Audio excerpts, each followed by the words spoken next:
TNI harus siap mengorbankan segala-galanya untuk keselamatan bangsa dan rakyat Indonesia. Halo Sobat Militer, selamat datang di channel Dalam Militer, tempat kita membahas dunia pertahanan, kekuatan angkatan bersenjata, serta perkembangan teknologi militer dari Indonesia dan mancanegara.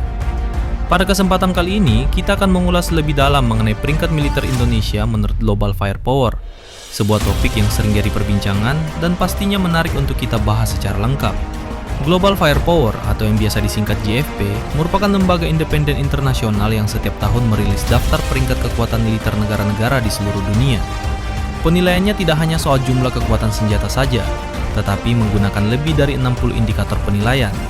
Mulai dari sumber daya manusia, jumlah personel aktif dan cadangan, kemampuan logistik, anggaran pertahanan, jumlah alutsista udara, laut, darat, kekuatan industri pertahanan, hingga aspek geografi dan sumber daya energi suatu negara. Jadi ranking yang dikeluarkan bukan sekadar angka, tetapi mencerminkan gambaran komprehensif mengenai kekuatan militer suatu negara. Dan kabar yang membanggakan, Indonesia konsisten berada dalam daftar militer terkuat di dunia. Dalam lingkup Asia Tenggara, kekuatan militer Indonesia dikenal sebagai salah satu yang paling kuat dan berpengaruh. Hal ini tidak terlepas dari luas wilayah Nusantara, garis pantai panjang, serta populasi besar yang menjadi potensi kekuatan personel pertahanan jangka panjang. Mari kita bahas satu persatu. 1. Kekuatan personel tentara nasional. Indonesia memiliki personel aktif dalam jumlah besar, tersebar di 3 matra, TNI AD, TNI AL, dan TNI AU. Selain personel aktif, Indonesia juga memiliki cadangan dan komponen pengaman nasional yang dapat dimobilisasi jika dibutuhkan. Kekuatan sumber daya manusia inilah yang menjadi salah satu poin penilaian penting di GFP. Dengan populasi lebih dari 270 juta jiwa, Indonesia memiliki potensi mobilisasi militer yang sangat besar ketika negara membutuhkan pengerahan kekuatan. 2. Kekuatan darat, Army. Dalam aspek darat, TNI AD memiliki berbagai jenis alutsista, main battle tank seperti Leopard 2 tank ringan, dan IFV REPC seperti Anoa, Badak, dan berbagai kendaraan lapis baja, artileri medan, howitzer, roket multilaras, pasukan elit seperti Kopassus, Kostrad, serta berbagai satuan tempur lain. Selain pembelian luar negeri, Indonesia melalui industri pertahanan seperti PT Pindad terus meningkatkan kemampuan produksi alutsista lokal. Ini menjadi nilai tambah karena kemandirian militer sangat dihargai dalam penilaian kekuatan negara. 3. Kekuatan udara, Air Force. Di udara, TNI AU memiliki berbagai pesawat tempur, diantaranya F-16 Fighting Falcon, Sukhoi Su-27 dan Su-30, helikopter serbaguna dan tempur, pesawat angkut seperti Hercules, radar dan sistem pertahanan udara yang terus ditingkatkan.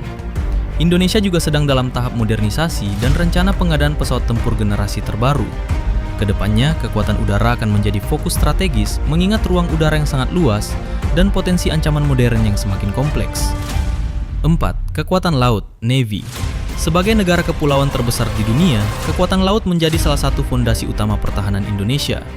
TNI AL mengoperasikan kapal fregat dan korvet, kapal cepat rudal, kapal selam, kapal patroli berbagai kelas marinir dengan kemampuan pendaratan amfibi yang kuat.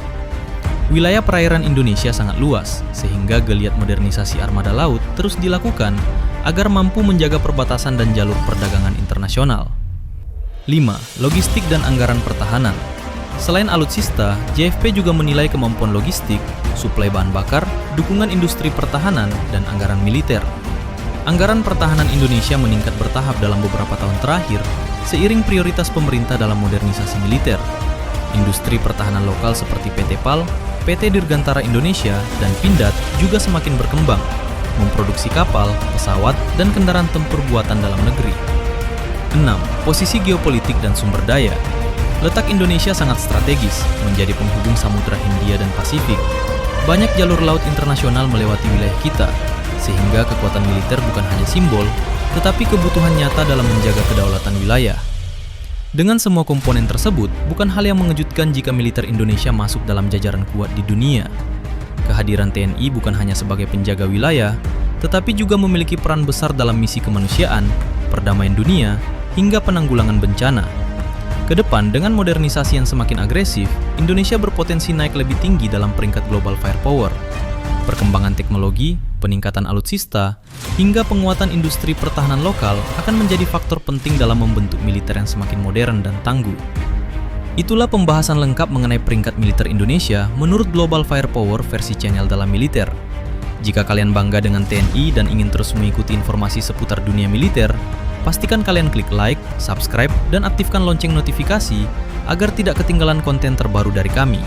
Terima kasih sudah menonton, saya pamit, sampai bertemu lagi di konten berikutnya, hanya di Dalam Militer. Salam hormat untuk para penjaga NKRI.